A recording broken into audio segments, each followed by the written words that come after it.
Hi, welcome to my channel Easy Go Japanese. இந்த வீடியோல நம்ம பார்க்க போற topic usage of te hoshii in Japanese.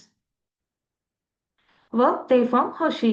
So எதுக்காக யூஸ் பண்ணுவோம் அப்படின்னா ஜென்ரலாக ஒரு விஷயம் நடக்கணும்னு நான் ஆசைப்படுறேன் ஆர் ஒருத்தர் ஒரு விஷயத்த செய்யணும் அப்படின்றது நான் ஆசைப்படுறேன் இதெல்லாமே நம்ம எக்ஸ்பிரஸ் பண்ணுறதுக்கு இந்த பேட்டர்னை யூஸ் பண்ணுவோம்.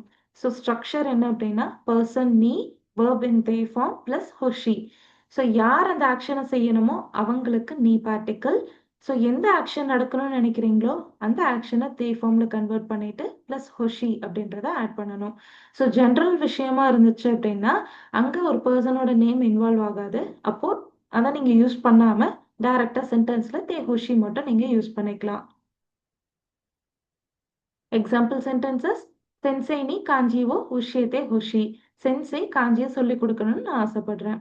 சிச்சினி எய்காவோ மித்தே ஹோஷி. அப்பா படம் பார்க்கணும்னு ஆசைப்படுறேன்.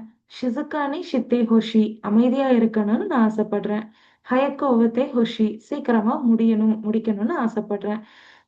இந்த இடத்துல ஒரு பர்சன் இன்வால்வ் ஆகுறாங்க அப்படின்னா அந்த இடத்துல நீ பார்ட்டிக்கல். அதுவே ஜென்ரலா ஒரு விஷயம் நடக்கணும்னு ஆசைப்படும் போது அந்த பர்சனோட நேம்லாம் இல்லாம ஜஸ்ட் அந்த சென்டென்ஸை மட்டும் ஃப்ரேம் பண்ணிட்டா போதும். தேங்க்ஸ் ஃபார் வாட்சிங். ஹரிகதோசைமாஸ்.